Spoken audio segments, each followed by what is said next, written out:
তো hello friends, good evening. দেখো, আমি তোমাদেরকে বলেছিলাম আমি কেকটা বানাচ্ছি, আর কেকটা বানানোর পর আমি তোমাদের সঙ্গে সবটা শেয়ার করে দেবো। তো দেখো, আমি এখন ওভেন নিভিয়ে দিয়েছি, আর এখানে কেক প্যান থেকে নামিয়ে নিয়েছি। দেখো কত সুন্দরভাবে কেকটা হয়েছে, খুব স্মুথ হয়েছে কেকটা। এই যে প্রচণ্ড গরম, খুব তুলতুলে হয়েছে। তো আমি এই ছুরিটার সাহায্যে একটুখানি তোমাদেরকে কেটে কেকটাকে দেখাবো।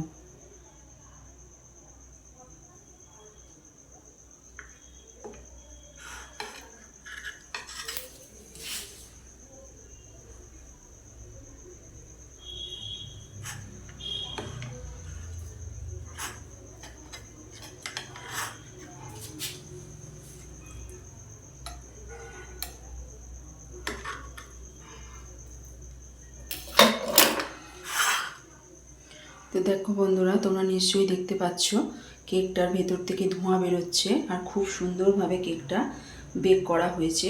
তো আমি সাধারণত এরকম বাড়িতে থাকা ইনগ্রেডিয়েন্টস দিয়েই আমি এইভাবে কেক বানিয়ে থাকি। এগুলো খেতে খুব সুস্বাদু হয়।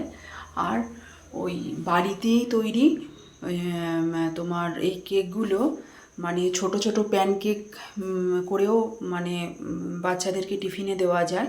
তো আজকে আমি এরকমভাবেই একটা বড় কেক বানিয়ে নিলাম। আমার বাড়িতে অনেকগুলো ওই অরিও বিস্কুটের প্যাকেট, হ্যাপি হ্যাপি বিস্কুটের প্যাকেট, আর তোমার ওই কী বলে ওটাকে, বারবন বিস্কুটের প্যাকেট 2-3টে ছিল। তো ওইটা দিয়েই, আর বাড়িতে থাকা আর ওই যেমন বেকিং সোডা বলো, বেকিং পাউডার বলো, আর হচ্ছে তোমার ওই সুজি, একটু গুঁড়ো দুধ, একটু ময়দা, এগুলো সবসময় বাড়িতেই থাকে। তো এইগুলো দিয়েই আমি এই কেকটাকে সুন্দরভাবে বানিয়ে নিয়েছি। তো বন্ধুরা, আমি আর ভিডিওটাকে বিশেষ দীর্ঘ করব না। তো নেক্সট ভিডিও নিয়ে আমি তোমাদের সঙ্গে পরে আবার চলে আসব। তো তোমাদেরকে আর একটা কথা মনে করাই বন্ধুরা, আমার এই ভিডিওগুলো যদি তোমাদের ভালো লাগে, আমার চ্যানেলটা যদি তোমাদের ভালো লাগে, তাহলে তোমরা অবশ্যই লাইক, কমেন্ট, শেয়ার এবং সাবস্ক্রাইব করবে, আমার পাশে থাকবে।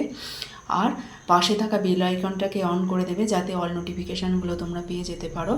আর তোমরা সবাই সুস্থ থাকবে, ভালো থাকবে। আজ এই পর্যন্তই। পরবর্তী নেক্সট ভিডিও নিয়ে তোমাদের সঙ্গে আমার আবার দেখা হবে। সো টাটা বন্ধুরা, থ্যাংক ইউ।